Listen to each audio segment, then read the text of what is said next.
What's up, guys? Back with our study, and we are on chapter 1, study 1, and I'm gonna separate chapter 1 into 10 pieces, I guess. So we'll start. I'm gonna read chapter 1 of our book Worship by A.W. Tozer. I'm gonna read this real quick. The introduction is from Revelation.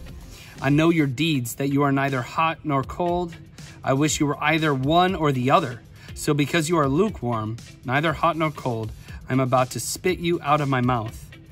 And he says, it's paragraph 2 here, and that's what I'm going to base the lesson on today. It certainly is true that hardly anything is missing from our churches these days, except the most important thing. We are missing the genuine and sacred offering of ourselves and our worship to the God and Father of our Lord Jesus Christ. So we've all probably heard a million sermons on being lukewarm. But really, when I think about it, I think being lukewarm is not usually intentional, right? We usually kind of slide into it. When I'm hot, I'm there and present in worship. And when I'm feeling cold, that kind of spurs me to reach for hot.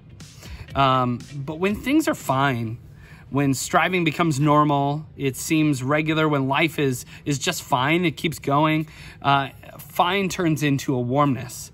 And that's what Revelation is speaking of here, I think, that causes us to be spit out, it says. And I don't think that this is a momentary warmness, right? A life of going up and down. But I think it's when we say, just a little longer, just a few more days, and I'll start doing XYZ in my life. I'll start reading my Bible more. I'll start praying more. I'll connect with those guys or those ladies at church one of these days, right? And then those few days turn into weeks, turn into months, which quickly turn into years. And I don't think we realize until we get a little bit older how quick those days and weeks and months turn into years. And that warmness sits on the counter. That's what I was thinking of today. Sits on the counter in a glass that becomes lukewarm, a lukewarm temperature. And unfortunately, sometimes that's forever. And I think we're fighting. I mean, we should be fighting. We have to fight for our hearts, for our families, our brothers and sisters' hearts, and frankly, the hearts of the city, or the cities in our case, around us. And this is one of the things that we do when we gather together as a church body. And I think some of you know this, but maybe sometimes we forget this, that we fight together for all those places and for all those people.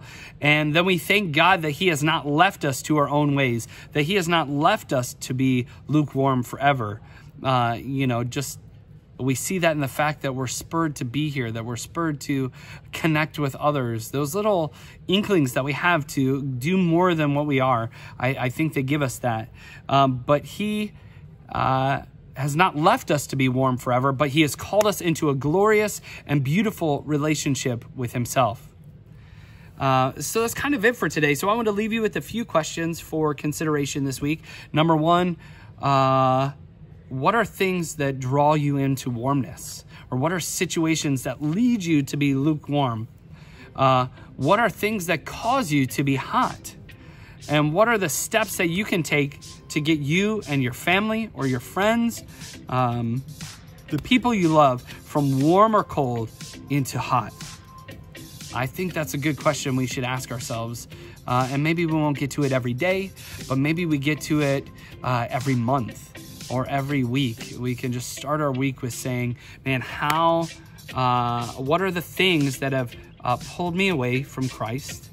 What are the things that are keeping my relationship to be built up with Christ? And then we kind of make action plans. That seems a little practical, right? Like, it doesn't have to be written down, but it won't hurt if you write it down. What are steps that I will take? What are steps that my spouse and I will take to get our family to be hot? That will get my heart to be hot. And that seems like such a silly way to say it. But I think you guys know what I mean. What are those things? So that's it for today. I hope as you meditate on this that you'll be encouraged to draw nearer to the Father and fight each day to be hot in your faith. Thanks.